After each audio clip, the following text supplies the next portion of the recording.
Hay que quitar las tuercas de los tornillos. Bueno, ahí ya.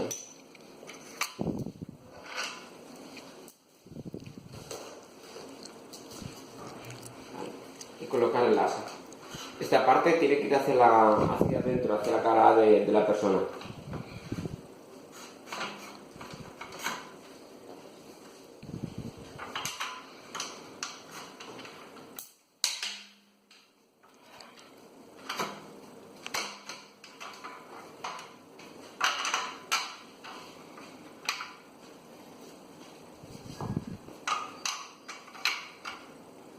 Importante de que eso tiene ahí como un tetón, ahí un rebaje, ¿vale?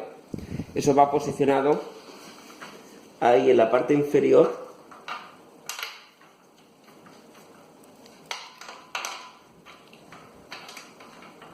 Vale.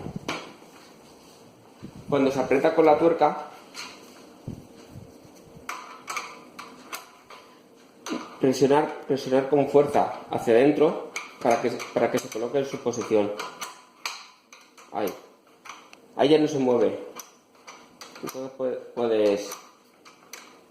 puedes apretar la tuerca.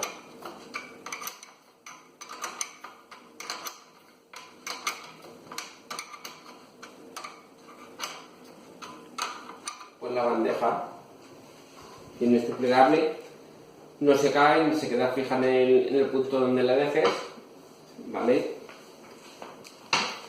Y la bandeja grande ahí, y esa.